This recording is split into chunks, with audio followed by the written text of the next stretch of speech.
Bracket के इस वाले लेक्चर में हम डिस्ट ग्राफ या फिर डायरेक्टेड ग्राफ पढ़ेंगे, लेकिन इससे पहले जो हमने जो पढ़ा था उसको एक बार रिवाइज कर लेते हैं। तो हमने क्या पढ़ा था, ग्राफ की डेफिनेशन पढ़ी। आप जो ग्राफ में जो है वी और ई जो सेट है आपको पता है अगर, तो आप ग्राफ जो है इस तरह से ड्रॉ कर सकते हो।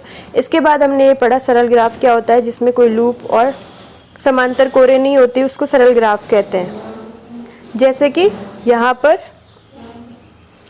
लूप क्या होता है, जिसका शुरू और एंड वाला जो सिरा होता है एक शीर्ष से शुरू होकर उसी शीर्ष पे खत्म हो जाए, ऐसे कोर को हम लूप कहते हैं। और समांतर कोर किसको कहते हैं, जो दो सेम शीर्षों के बीच में एक से ज़्यादा जो कोर होती है उसको हम कहते हैं समांतर शीर्ष। सरल ग्राफ वो होता है जिसमें कोई लूप और कोई समांतर कोर नहीं होती।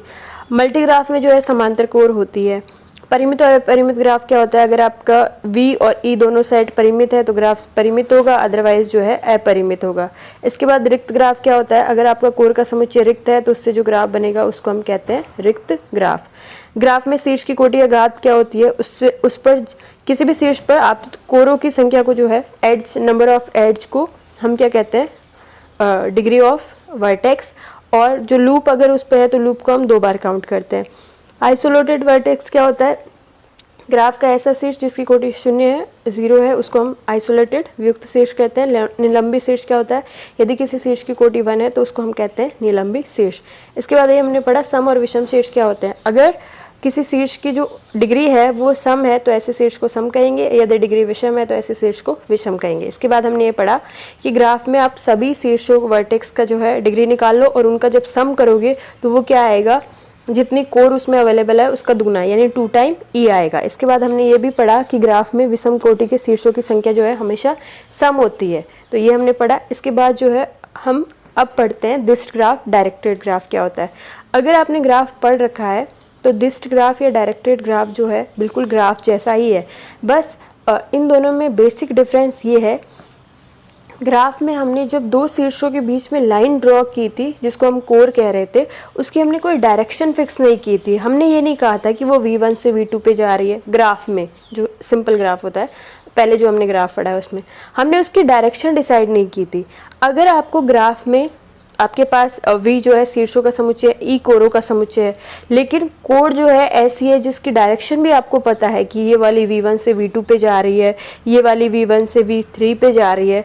तो अगर आपकी कोर इस तरह की है, यानी कोरों के समुच्चय में अब की बार क्या आ रहे हैं, क्रमित युग्म आ रहे हैं। पिछली बार अक्रमित युग्म आ रहे थे, अगर क्रमित युग्म आ रहे हैं, ऑर्डर्ड पेयर आ रहे हैं, तो इस तरह से जो ग्राफ बनेगा उसको हम कहेंगे डिस्ट ग्राफ, डायरेक्टेड ग्राफ, क्योंकि कोरों की डायरेक्शन हमें जो है वो पता है। इसके बाद जो है डेफिनेशन सेम रहेगी, ई वी आपका शीर्षों का समुच्चय, ई कोरों का समुच्चय, और ये जो है ई में क्रमित युग्म आ रहे हैं जिसमें वी के एलिमेंट्स हैं, तो वी और ई मिलके क्या बनाते हैं, डिस्ट ग्राफ। और यहाँ पर कोई कोर ई जो है u से v पर है तो इसको हम कहते हैं जो शीर्ष u से v पर डिस्ट कोर है, यानी u से ये v पे जा रही है। एरो जब बनेगा तो u से v पर जाएगा। This is directed edge from the vertex u to the vertex v। इस तरह से आपका डायरेक्टेड ग्राफ, डिस्ट ग्राफ जो है वो परिभाषित होता है। डिस्ट ग्राफ में कुछ छोटी मोटी बातें हैं जो हम पढ़ लेते हैं। वो ये है कि अगर आपके पास कोई कोर है जो u से v पर जा रही है तो u को हम शुरू वाला शीर्ष है उसको हम कहते हैं आदि शीर्ष, इनिशियल वर्टेक्स, आदि शीर्ष या फिर इनिशियल वर्टेक्स। और जो एंड वाला शीर्ष है v जिस पे ख़त्म हो रही है उसको हम कहते हैं टर्मिनल वर्टेक्स या फिर अंतस्थ शीर्ष। ठीक है, जैसे ये E1 है, इसका ये आदि शीर्ष इनिशियल वर्टेक्स हो गया, और V2 जिस पे ख़त्म हो रही है ये इसका क्या हो गया, टर्मिनल वर्टेक्स या अंतस्थ शीर्ष।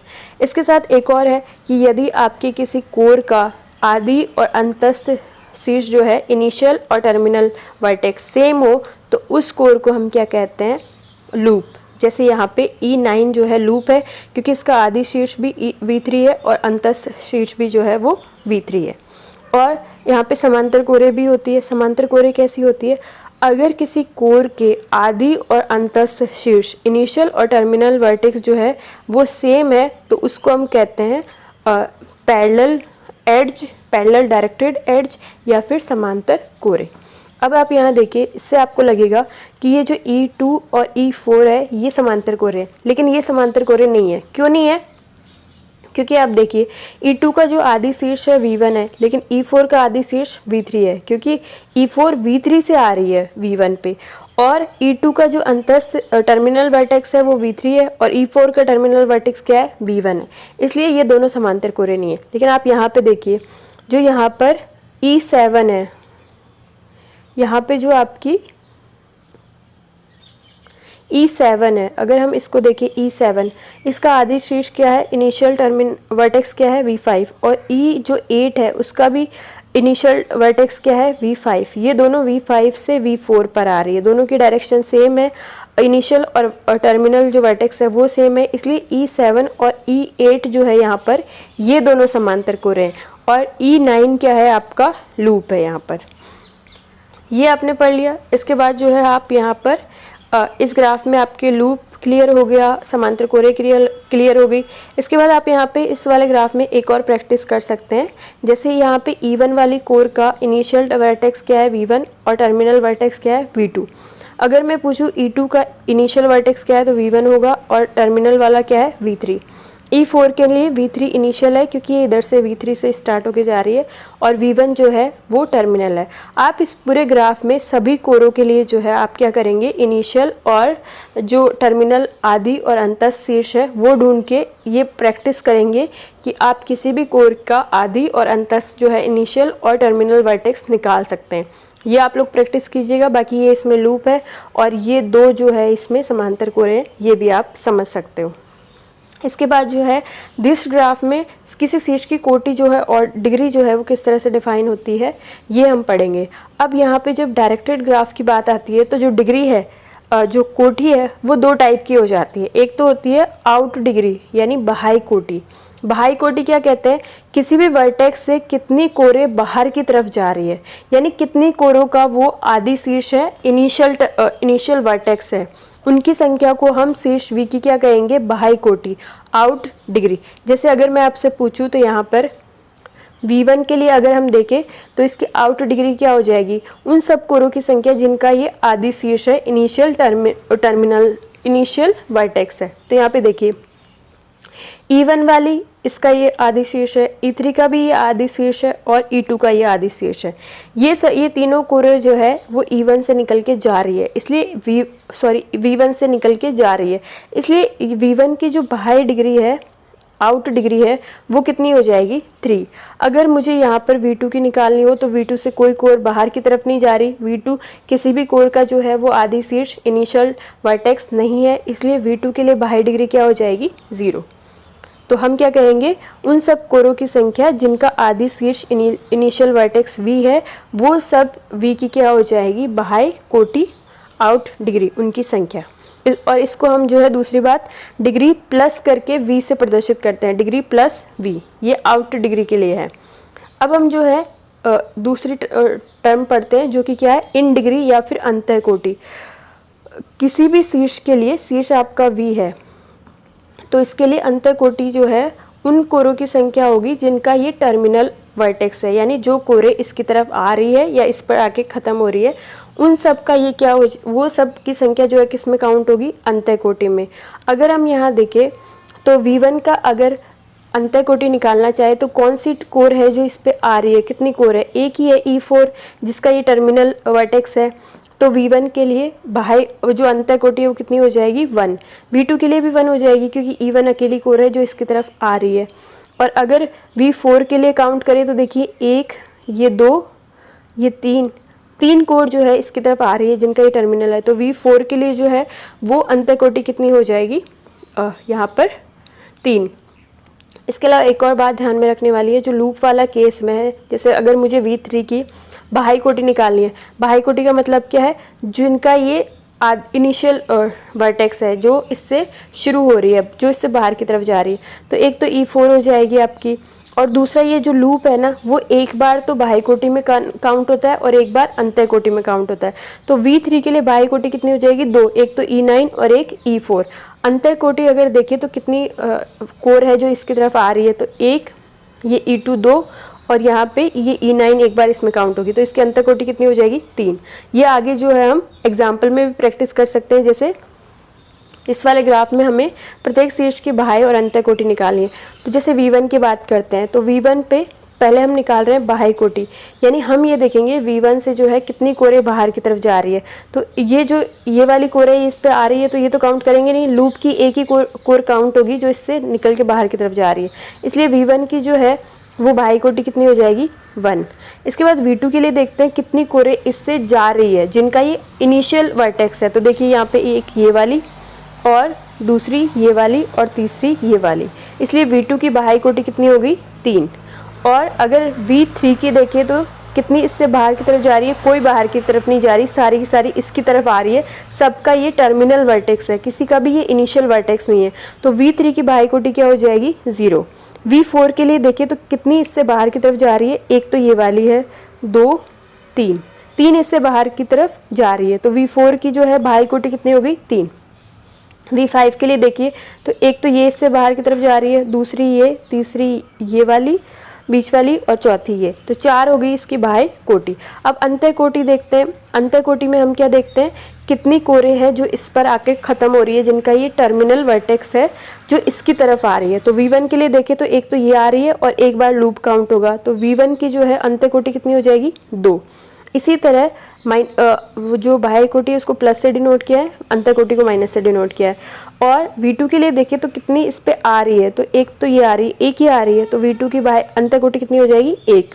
V3 के लिए अगर देखें तो सारी इसकी तरफ आ रही है, 1 2 3 4 5, तो V3 की अंतः कोटि कितनी हो जाएगी 5। V4 के लिए देखें कितनी इसकी तरफ आ रही है, 1 और ये 2 ही आ रही है, तो इसकी कितनी हो जाएगी, यहाँ पर V4 की अंतः कोटि कितनी हो जाएगी 2 आ रखी है। V5 से कितनी V5 पर आ रही है अंतः कोटि के लिए, तो एक ही आ रही है ये वाली, तो हम क्या कहेंगे V5 की अंतः कोटि क्या है 1 है। ठीक है, अब ये कुछ इस पे छोटे मोटे रिजल्ट, तो इस तरह से आप किसी भी शीर्ष की अंतः कोटि और बाह्य कोटि निकाल सकते हैं। रिजल्ट आपका इस पे जो है बाह्य कोटि और अंतः कोटि आउट डिग्री और इन डिग्री पे कुछ रिजल्ट है।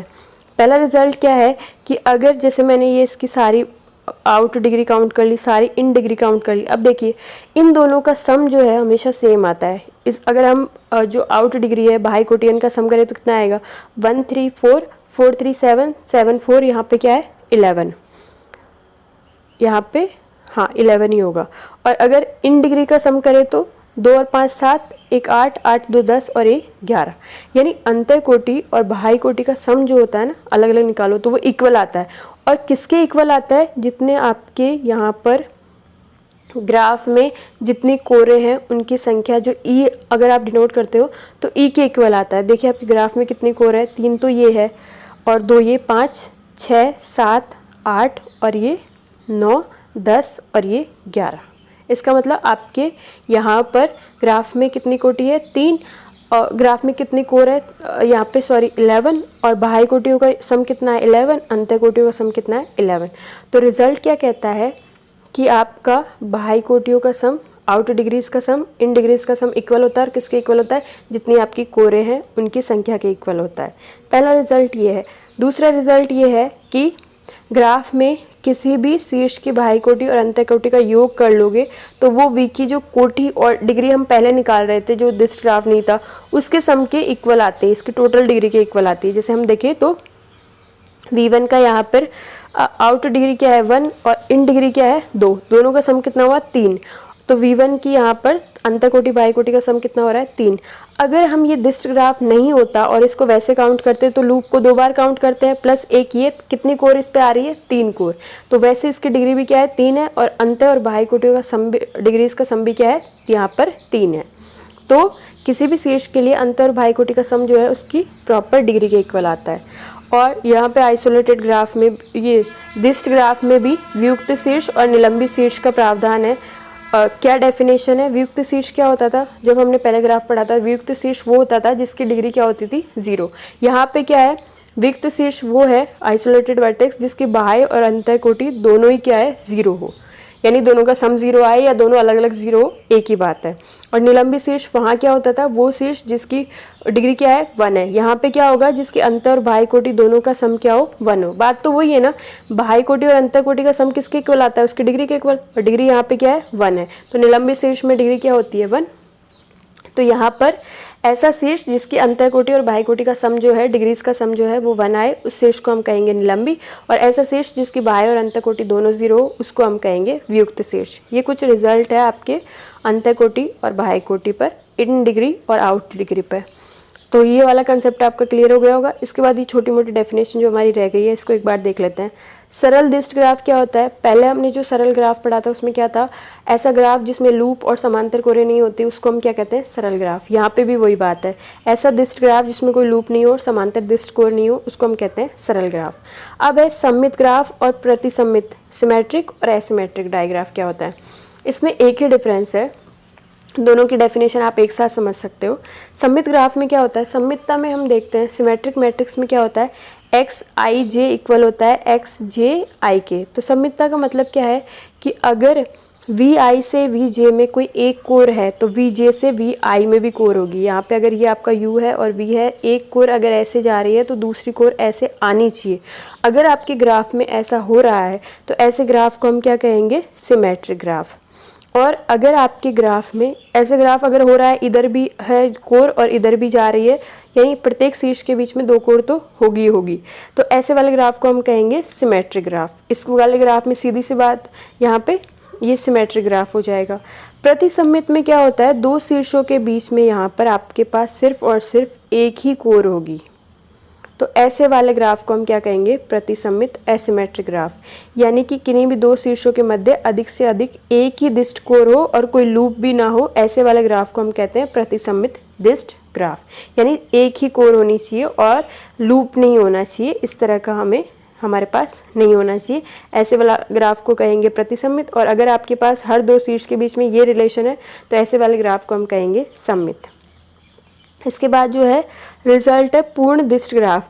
तो पूर्ण दिष्ट ग्राफ जो है, अगर आप ये कहो कि पूर्ण दिष्ट ग्राफ को आप क्या कह सकते हो? सरल प्लस प्रतिसम्मित, इन दोनों का सम कर दो ना आप, तो वो इक्वल आता है पूर्ण दिष्ट ग्राफ के। पूर्ण दिष्ट ग्राफ की डेफिनेशन क्या है कंप्लीटेड डायग्राफ की? एक सरल ग्राफ, यानी कि वो पहले क्या होना चाहिए? सरल ग्राफ, प्लस उसमें प्रत्येक शीर्ष से दूसरे शीर्ष को संबंध करने वाली यथार्थ है एक ही दिष्ट कोर होनी चाहिए। अब यहाँ पे प्रतिसम्मित में और इसमें ज़रा सा डिफरेंस है। क्या डिफरेंस है?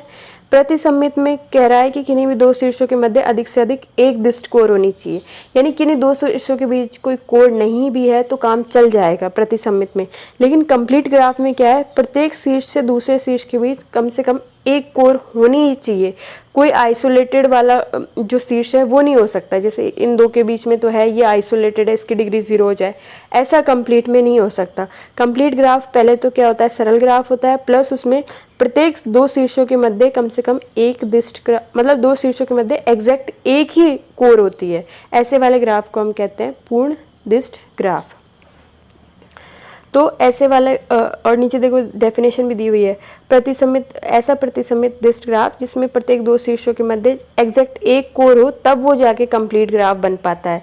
अदरवाइज ये डेफिनेशन से नहीं बन पाएगा, क्योंकि इसमें बाउंडेशन नहीं होती कि 2 शीर्षों के मध्य एक कोर हो। ये तो ये कह रहा है जब भी कोर हो केवल एक ही हो, लेकिन कंप्लीट में क्या होता है? प्रत्येक 2 शीर्षों के मध्य एक कोर, एक ही एग्जैक्ट एक ही कोर होगी और प्लस वो सरल ग्राफ होगा, तो वो ग्राफ क्या बन जाता है? पूर्ण दिष्ट ग्राफ, कंप्लीट डायग्राफ। तो ये कुछ डेफिनेशंस है। इसके बाद जो है हम इसके एग्जांपल्स पढ़ते हैं। एग्जांपल्स में जो है यहाँ पे क्या है, पहला वाला जैसे एग्जांपल हम करते हैं, आगे वाले आप कर लीजिएगा और आपसे नहीं हो तो आप पूछ लीजिएगा। पहले वाला एग्जांपल में क्या करा है, आपका ग्राफ है जी, वी और ई का, ई से बना हुआ है, तो आपको इसमें वी और ई फाइंड आउट करने हैं इस वाले ग्राफ में। तो यहाँ देखिए वी क्या होता है? शीर्षों का समुच्चय। तो इस ग्राफ में कौन कौन से शीर्ष है? V1, V2, V3, V4, V5, V6 और यहाँ पे V7। तो इन सब का सेट क्या हो जाएगा? आपका V। अब ई का सेट निकालना है, तो ई में क्या आ रही है? कोरे। तो कोरों को इसमें E1, E2, E3 नाम तो दिया नहीं है, तो हम क्या लिखेंगे यहाँ पे? पेयर में लिखेंगे। तो देखिए पहली कोर को मैंने क्या लिखा, इस वाली को मैंने लिख दिया V1, V2, और इस वाली को मैंने लिख दिया V1, V3। V1 से ये 2 ही जा रही थी, इन दोनों को मैंने लिख दिया। इसके बाद जो है V2 को देखते हैं, ये वाली तो हमने लिख ही ली जो V1 के साथ है, तो हम कौन से लिखेंगे? V2, V3 लिख दिया, और V2, V4 ये वाली, ठीक है। इसके बाद V3 पे आते हैं, तो ये दोनों तो लिखी गई, हम लिखेंगे V3, V4 और V3, V6। इसके बाद V4 पे आते हैं, तो ये पीछे वाली तो सारी हो ही गई। एक तो हम लिखते हैं V4, V5 और फिर लिखते हैं V4, V6 6 और फिर लिखते हैं V4, V7, ये यहाँ तक आ गई।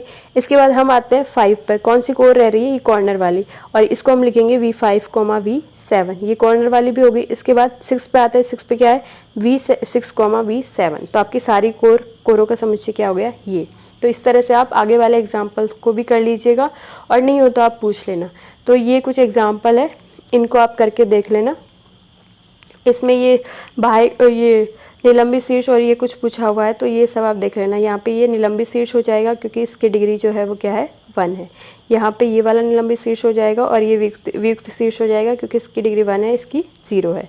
ऐसे आप फाइंड आउट कर सकते हो। इसके बाद एक छोटा सा क्वेश्चन ये है कि क्या कोई सरल ग्राफ ऐसा पॉसिबल है जिसमें शीर्षों की संख्या 7 है और प्रत्येक की कोटि 3 है। अब शीर्ष 7 है और प्रत्येक की कोटि 3 है, तो सबकी डिग्रीज का सम कितना हुआ, 7 गुणा 3 कितना हुआ, 21। लेकिन हमने देखा है जो सभी शीर्षों की कोटि का सम किसके इक्वल आता है, 2 × e के, यानी एक सम संख्या होती है और 21 क्या है, विषम संख्या होती है। इसलिए ऐसा ग्राफ पॉसिबल नहीं है, क्योंकि सभी शीर्षों की कोटियों का सम हमेशा 2 × e यानी कि एक सम संख्या आना चाहिए। अगला एक और क्वेश्चन दिया हुआ है कि किसी ग्राफ में 7 शीर्ष है, प्रत्येक शीर्ष की कोटि 4 है, तो ग्राफ में कुल कोरों की संख्या क्या होगी। देखो ग्राफ में 7 शीर्ष है और प्रत्येक की कोटि 4 है, तो सभी शीर्षों की कोटियों का जो डिग्रीज का सम है वो कितना होगा, जो अपन लिखते हैं समेशन डिग्री ऑफ v, ये कितना होगा, 7 × 4 कितना होगा, 28, और ये किसके इक्वल है, 2 × e के। तो e की संख्या क्या हुई, 28 को हम क्या कर देंगे, 2 से डिवाइड, कितना आएगा, 14। तो हमारे यहाँ पे कोरों की संख्या क्या हो जाएगी, 14। इस तरह के कुछ क्वेश्चन है, ये अंतःकोटि बाह्य कोटि पे है, इसको भी आप करके देखिएगा। और अब कुछ आगे डेफिनेशंस है जो हम पढ़ लेते हैं। डेफिनेशन है रेगुलर ग्राफ, या फिर इसको हम कहते हैं नियमित ग्राफ। तो इस ग्राफ में कुछ भी खास नहीं है। पहली बात तो अब जो ग्राफ आएंगे वो दिस्ट ग्राफ नहीं होंगे, वो नॉर्मल बिना डायरेक्शन वाली कोरे होंगे उनमें। तो दिस्ट ग्राफ नहीं चल रहा है, ये जो प्लेन ग्राफ होता है वो चल रहा है यहाँ पर। तो नियमित ग्राफ क्या होता है, अगर आपका ग्राफ कैसा है, सरल ग्राफ। यदि किसी सरल ग्राफ में प्रत्येक शीर्ष की कोटि सेम है, हम डिग्री निकालते हैं हर वर्टेक्स की, अगर वो सेम आती है तो ऐसे वाले ग्राफ को हम कहते हैं रेगुलर ग्राफ, नियमित ग्राफ। यानी ऐसा सरल ग्राफ जिसके प्रत्येक शीर्ष की कोटि सेम है, ऐसा सिंपल ग्राफ जिसके हर वर्टेक्स की डिग्री सेम है, उसको हम कहते हैं रेगुलर ग्राफ। और अगर आपके प्रत्येक शीर्ष की कोटि की डिग्री क्या है, k है, तो इसको हम कहेंगे ये k रेगुलर ग्राफ है। मतलब जितनी आपकी हर शीर्ष की कोटि सेम आएगी उसको आप k नाम दे दो, तो आपका ग्राफ क्या हो जाएगा, k रेगुलर। यहाँ पे देखिए V1 की कोटि क्या है, 1 2 3 3 है इस पे। V2 की भी क्या है, 1 2 3, V4 की भी 1 2 3, और V3 की भी 1 2 और ये 3। प्रत्येक ग्राफ की कोटि कितनी, प्रत्येक शीर्ष की कोटि कितनी है, 3। तो ये हमारा क्या हो गया, 3 रेगुलर ग्राफ, 3 नियमित ग्राफ। यहाँ पे भी देखिए प्रत्येक की कोटि क्या है, 3, इसकी ये तीनों, इसकी ये तीनों, इसकी ये 3 और इसकी ये 3 और इसकी ये 3। तो प्रत्येक शीर्ष की कोटि 3 है, तो ये भी क्या हो जाएगा, 3 रेगुलर ग्राफ। उसके बाद आता है कंप्लीट ग्राफ। कंप्लीट ग्राफ क्या होता है, यदि आपके जैसा हमने अभी डिस्ट ग्राफ में लिखा था लगभग वैसा ही है। पहली बात तो सरल ग्राफ होना चाहिए, और प्रत्येक शीर्ष युग में शीर्षों के मध्य एग्जैक्ट एक ही कोर होनी चाहिए। तो ऐसे वाले ग्राफ को हम क्या कहते हैं, complete graph. Complete graph directed डिस्ट ग्राफ में और यहाँ पे सेम डेफिनेशन है, दोनों में 2 कंडीशन लगती है। पहली बात तो कंप्लीट ग्राफ, पूर्ण ग्राफ आप निकालना चाहते हो तो ये इक्वल क्या होता है, पहले तो क्या होना चाहिए, सरल, और फिर प्लस करके प्रत्येक 2 शीर्षों के बीच में एग्जैक्ट एक कोर होनी चाहिए। फॉर यू वी एक ही कोर होनी चाहिए, और यू वी आपके कहाँ के एलिमेंट है, V K. For all you V belongs to E V, sorry capital V. तो ये डायरेक्टेड ग्राफ में भी ये डेफिनेशन थी, डिस्ट ग्राफ में भी। वो क्या कह रहा था, सरल ग्राफ होना चाहिए, प्लस प्रत्येक 2 शीर्षों के मध्य केवल एक ही एग्जैक्ट, एक ही जो है डिस्ट कोर होनी चाहिए। यहाँ पे क्या है, डिस्ट कोर तो है नहीं, तो सरल ग्राफ प्लस प्रत्येक 2 शीर्षों के बीच में एग्जैक्ट एक कोर होनी चाहिए। तो ऐसे ग्राफ को हम क्या कहते हैं, कंप्लीट ग्राफ। इसको अगर आपके ग्राफ में शीर्षों की संख्या n है तो ऐसे वाले कंप्लीट ग्राफ को हम कैपिटल KN से डिनोट करते हैं। ये क्या होता है, कंप्लीट ग्राफ, और n यहाँ पे क्या है, शीर्षों की संख्या। जो K1 है वो इस टाइप का होता है, K2 यहाँ पे इस टाइप का होता है, K3 आपका इस टाइप का होता है। हर 2 शीर्षों के में एक ही आपकी जो है वो क्या है, कोर है। K4 इस टाइप का होता है, K5 इस टाइप का होता है, कोई भी दो शीर्षों के बीच में एक से ज़्यादा कोण नहीं है, और K6 जो है वो इस टाइप का होता है। ये आप पढ़ लीजिएगा। इस कंप्लीट ग्राफ को यूनिवर्सल ग्राफ या फिर क्लिक ग्राफ भी कहते हैं। इसके कुछ रिजल्ट और है। अगर n शीर्षों वाला आपका कंप्लीट ग्राफ है तो यहाँ पे क्या होता है, प्रत्येक शीर्ष की कोटि n-1 होती है। अब देखिए ऐसा क्यों होता है।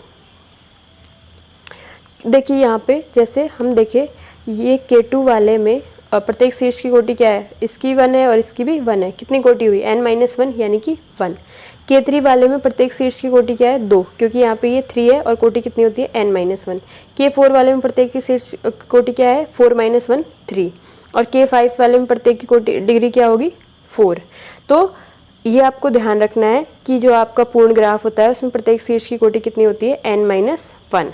और प्रत्येक शीर्ष की कोटि सेम है तो अब ये रेगुलर ग्राफ भी हो गया, तो इसको हम क्या कहेंगे, इसको हम कहेंगे n-1 रेगुलर ग्राफ, क्योंकि प्रत्येक शीर्ष की कोटि कितनी है, सेम है और n-1 है। तो कंप्लीट ग्राफ जो है n-1 रेगुलर ग्राफ होता है। एक रिजल्ट और है कि इसमें कोरों की संख्या जो है वो कितनी होती है, n × n-1/2। अब देखिए ये कैसे आया। कंप्लीट ग्राफ में प्रत्येक शीर्ष की कोटि कंप्लीट ग्राफ में प्रत्येक शीर्ष की कोटि कितनी होती है, n-1, ठीक है। और कितने शीर्ष है, n, तो टोटल जो सभी शीर्षों की डिग्रीज का सम क्या हुआ, n × n-1। भाई अगर प्रत्येक शीर्ष की कोटि 3 है तो आप इसको क्या करोगे, 3 बार ऐड करोगे। जब डिग्रीज का सम निकालोगे तो आप इसको क्या लिख सकते हो, 3 × 3। तो जैसे ये n-1 इसकी कोटि है और कितने शीर्ष है, n है, तो सबकी डिग्रीज का सम क्या हुआ, n × n-1। लेकिन ये किसके इक्वल होता है, 2 × e के, और e क्या है, कोरों की संख्या। तो अगर कोरों की संख्या e निकालनी है तो आप क्या लिखोगे, n × n-1/2। तो कंप्लीट ग्राफ में कोरों की संख्या कितनी होती है, n × n-1/2। तो ये रिजल्ट आपके यहाँ पे 2-3 रिजल्ट है। पहला रिजल्ट है कि प्रत्येक शीर्ष की कोटि n-1 होती है, इसलिए complete graph n-1 regular graph होता है, और इसमें कोरों की संख्या क्या होती है, n × n-1/2। ये आपके कुछ एग्जाम्पल्स हैं। और अगर आप पिछले वाले पेज में जाएंगे तो ये आपका कंप्लीट ग्राफ है और ये आपका कंप्लीट ग्राफ नहीं है। एक छोटा सा रिजल्ट और है कि हर कंप्लीट ग्राफ रेगुलर होता है, लेकिन हर रेगुलर ग्राफ कंप्लीट नहीं होता। ये देखिए, ये जो ग्राफ है ये रेगुलर है लेकिन ये कंप्लीट नहीं है, लेकिन ये सारे ग्राफ जो है वो कंप्लीट है और ये सारे रेगुलर भी है। तो अगर कंप्लीट है तो रेगुलर होगा, एरो इधर तो जाएगा, इधर हमेशा आ जाए कोई ज़रूरी नहीं है। कंप्लीट है तो रेगुलर होगा, रेगुलर है तो कंप्लीट हो ज़रूरी नहीं है। तो ये आपका रिजल्ट है। इसके बाद जो है अगले ग्राफ है चक्र, साइकिल।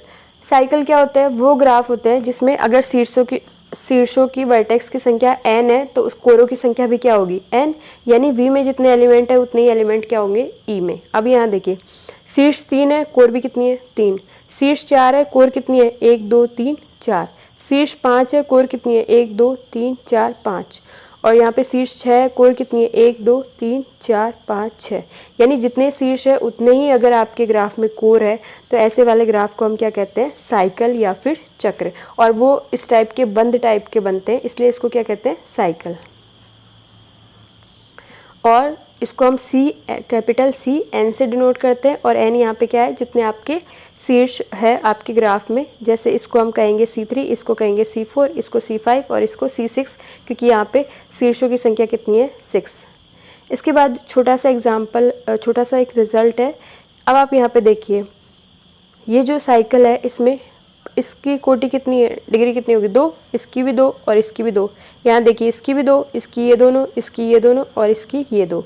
यहाँ पे प्रत्येक शीर्ष की कोटि क्या होती है, 2। तो एक रिजल्ट है कि साइकिल जो ग्राफ होता है उसमें प्रत्येक शीर्ष की कोटि 2 होती है, तो इसको आप 2 रेगुलर ग्राफ भी कह सकते हो। तो साइकिल के आपके रिजल्ट क्या हुए साइकिल से रिलेटेड, कि साइकिल क्या होता है, ऐसा ग्राफ जिसमें n शीर्ष और n ही कोर हो, ऐसे ग्राफ को साइकिल ग्राफ कहते हैं। और यहाँ प्रत्येक शीर्ष की कोटि 2 होती है और ये 2 रेगुलर ग्राफ होता है, ठीक है। अब अगला ग्राफ जो है व्हील, इसको हम कहते हैं धुरीय चक्र। ये कैसे बनता है, पहले आप साइकिल बना लो। जैसे ये हमने जो है जो C3 है वो इस टाइप की बना ली। अगर आप यहाँ पे एक और शीर्ष ऐड कर दो बीच में और इसको बाकी सब शीर्षों से जोड़ दो, तो ये आपका क्या बन जाता है, चक्र, व्हील बन जाता है। ये आपका क्या बन जाता है, धुरीय चक्र। तो यहाँ पे क्या हो रहा है, अगर किसी चक्र में n की वैल्यू आपकी ग्रेटर और इक्वल टू 3 होना चाहिए, इतने शीर्ष कम से कम होने चाहिए, एक अतिरिक्त शीर्ष और जोड़ दिया जाए और इसको, इस अतिरिक्त शीर्ष को बाकी Cn के बाकी सभी शीर्षों से जोड़ दिया जाए, तो आपका क्या बन जाता है, धुरीय चक्र। हमने क्या किया, बीच में एक शीर्ष ऐड किया और यहाँ पर बीच में एक शीर्ष ऐड करने के बाद उसको क्या किया, सभी शीर्षों से जोड़ा भी है। तो ऐसे वाले ग्राफ को हम कहते हैं धुरीय ग्राफ या फिर व्हील। अब ये देखिए यहाँ पर ये 3 वाला C3 था, उसमें ये बीच में शीर्ष लगा दिया, बाकी सबसे इसको ऐड कर दिया। ये C4 था, इसमें एक शीर्ष बना के बाकी सबको इससे ऐड किया। तो आपका चक्र से क्या बन जाता है, धुरीय चक्र। अब धुरीय चक्र से रिलेटेड कुछ रिजल्ट है। सरल ग्राफ होता है धुरीय चक्र, क्यों होता है, क्योंकि किन्हीं भी दो शीर्षों के मध्य एक से ज़्यादा कोर है नहीं, तो और सरल और समांतर कोरे नहीं है और लूप भी नहीं है, इसलिए सरल ग्राफ है। तो इसमें अब शीर्ष कितने हो गए, आपके ये चक्र में कितने शीर्ष थे, n, और एक शीर्ष आपने यहाँ ऐड किया है, तो व्हील में कितने शीर्ष हो जाएंगे, n+1, और कोरे क्या होती है, 2 × n आपकी कोरे होती है। ये आपको थोड़ा ध्यान में रखना है। और यहाँ पे एक और रिजल्ट होता है कि जो धुरीय चक्र है वो रेगुलर ग्राफ नहीं हो पाता। क्यों नहीं हो पाता, क्योंकि धुरीय चक्र में बाकी सबकी कोटि तो क्या होती है, 2, लेकिन ये जो आपने एक्स्ट्रा ऐड किया है ना शीर्ष, ये सभी शीर्षों पे जा रही है इसकी कोर। तो इसके पास टोटल कितनी कोर हो गई, यहाँ पर हम देखें तो इसके पास टोटल 4 कोर हो गई, यहाँ पर 3 कोर हो गई C3 में। इसका मतलब Vn में जो अतिरिक्त शीर्ष आप ऐड करते हो उसकी कोटि तो क्या होती है, डिग्री n, और बाकी सब की शीर्षों की कोटि की डिग्री क्या होती है, 3, क्योंकि 1, 2 और ये 3, 1, 2, 3। पहले 2 होती थी, लेकिन एक ये एक्स्ट्रा शीर्ष से भी जोड़ा तो एक कोर हर किसी पे बढ़ गई। तो अब यहाँ पे प्रत्येक शीर्ष की कोटि 3 है और एक्स्ट्रा वाले शीर्ष की कोटि क्या है, n है। ये कुछ रिजल्ट है जो आपको ध्यान में रखने चाहिए। इसके बाद एक और डेफिनेशन है और ये है बाईपार्टाइट ग्राफ या फिर द्विखंडी ग्राफ। इसमें क्या होता है, जो शीर्ष है आपके V, इसको 2 असंयुक्त समुच्चयों V1 और V2 में तोड़ लिया जाता है।